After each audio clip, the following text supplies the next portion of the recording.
The events of yesterday have shocked the nation.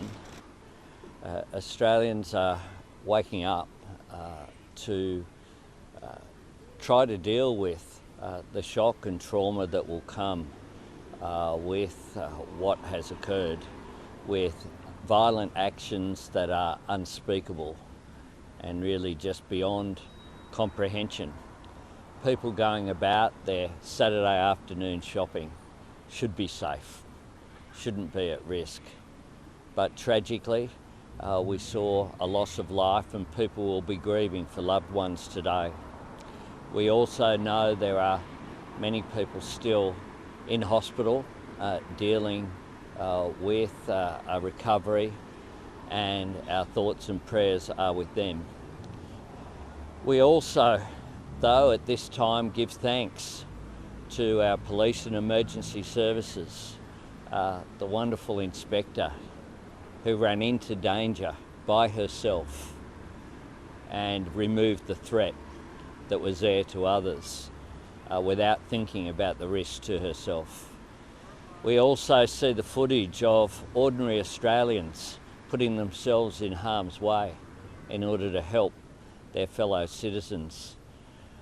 That bravery was quite extraordinary that we saw yesterday, the best of Australians amidst this extraordinary tragedy.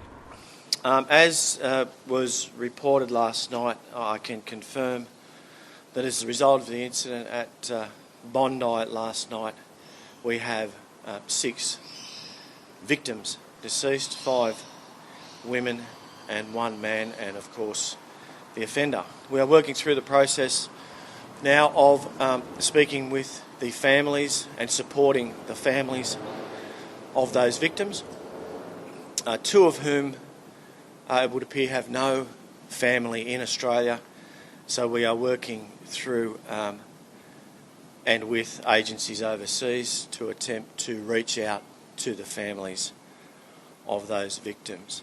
We briefed last night to the extent that we believe we were aware of the offender involved. I can tell you that a 40-year-old man from Queensland, Joel Couchy, has been identified as the offender in this matter. We are continuing investigations in relation to him. He's a man, as I said, from Queensland. We believe he came to New South Wales last month.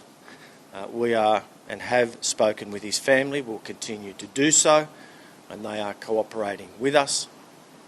We know that shortly after coming to Sydney, he took possession of a storage facility that has been identified, and we have worked through that very small storage facility.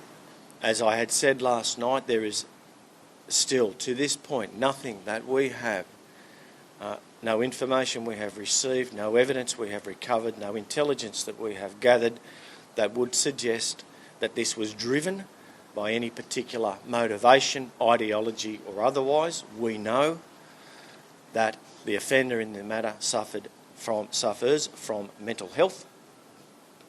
We are continuing to work through the profiling of the offender, but very clearly to us at this stage it would appear that this is related to the mental health of the individual involved.